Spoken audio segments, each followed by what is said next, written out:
Ladies and gentlemen, the American Jury and Bulldog Nation, welcome to the Eric Deters Show, where we fly through the news with some pithy comments along the way. We begin with the Ukraine-Russia peace talks going on in Saudi Arabia. Ukraine is at the table right now. Folks, do you know how mediations are handled? Here's how mediations are often handled. The mediator, in this case the United States, will talk to one side first, then go talk to the other side. The fact that Ukraine is not there doesn't mean squat. Like, really? There can be a peace agreement without Ukraine? Those people who are critical of this process don't know what the hell they're talking about. Let's see what Marco Rubio comes up with there. A framework. It's important, and it's finally happening. Well, I would start by saying we've agreed on 4 principles that I think are important. The first is that we're going to appoint our teams respectively that have worked very quickly to reestablish the functionality of our respective missions in Washington and in Moscow. For us to be able to continue to move down this road, we need to have diplomatic facilities that are operating and functioning normally.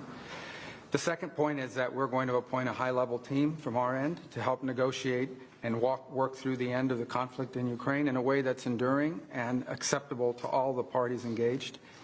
The third point is to begin to work at a high level as well, to begin to discuss and think about and examine both the geopolitical and economic cooperation that could result from an end to the conflict in Ukraine. Obviously, we have to see that conflict come to a successful and enduring end in order for that to be possible.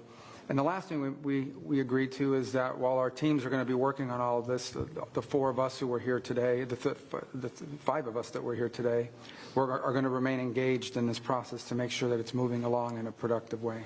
But I think the most important part is the president has stated his desire, his determination to end this war, to end the killing that is going on, the death and destruction that is happening as this war goes on and on, month after month after month, in the killing fields of eastern and southern Ukraine is unacceptable. It is not in the interest of either country. It's not in the interest of the world, and certainly not in the interest of the United States and Europe. The NATO secretary, this guy, I like him. He came out and he says Trump's right. We all have to do more to defend. I like this guy. Trump told Netanyahu to do whatever the hell he wants when it comes to Hamas and they're reneging on the hostage releases. There were some emaciated hostages released. I thought the definition, by the way, of a hostage was a live body. It's unbelievable. But Netanyahu does not have a better friend than old Trump. This is scary stuff, and it supports what I've been saying for years.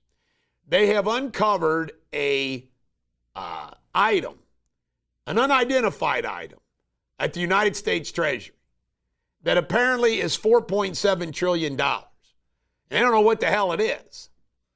Folks, it's like our tax dollars are one big slush fund for political gangsters and crooks. I want people to go to jail for what they do to our tax dollars.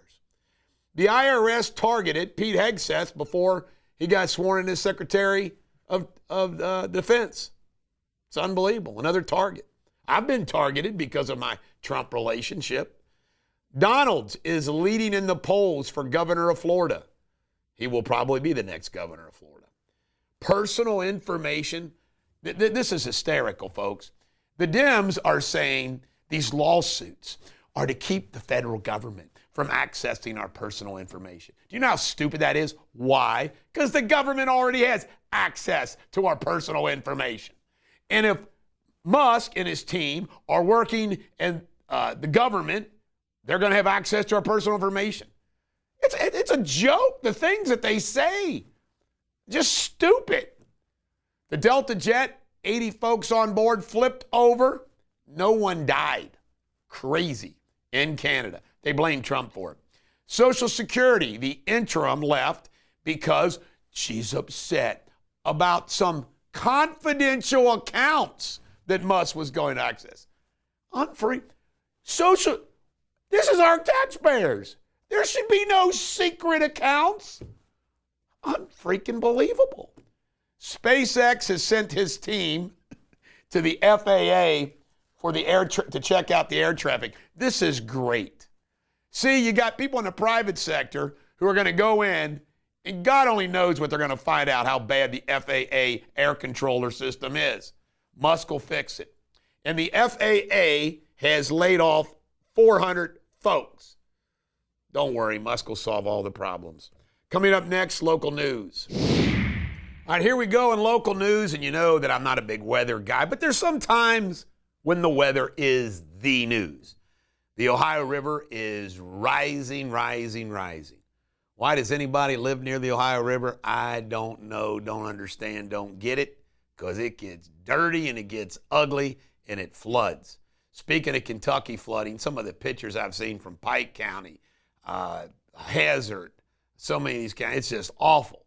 2022 all over again. It's awful. Procter & Gamble and Kroger say they're sticking to the DEI way. Unbelievable. And there were some protests outside City Hall, not very many protesters, protesting Trump, withholding some of that money. It's unbelievable. Coming up next, world news. All right, world news, the U.S. and Russia, and I've already mentioned this in national news, are holding these talks, and they're going to gauge what Russia's seriousness is about ending things. And Rubio will report, and we'll get going. Scottish authorities have begun releasing up to 390 prisoners early to reduce overcrowding of the jails. Do you know why they're overcrowded? Because the Scots are bad boys. Like me, I'm a Scotch-Irish. And this is a sad story. A deadly bus crash. A bus plunged 800 meters into a ravine in Bolivia. It appears that 30 people were killed and 14 were injured. I hope the ones that are injured survive. Coming up next, Sports Without Boundaries. Here we go with Sports Without Boundaries. Well, the United States lost to Sweden 2-1, but they set one of their best players, one of our fighters. And the reason why it didn't make any difference, because they're going to play Canada for the championship anyway. And we got to beat Canada again in Montreal. Red Spring Training is opened under the new manager, Francona. And you know what? I like Terry Francona. I think he's an old school manager, and I think that's what we needed. The Bengals are going to tag T. Higgins again. That means they'll only make $27 million.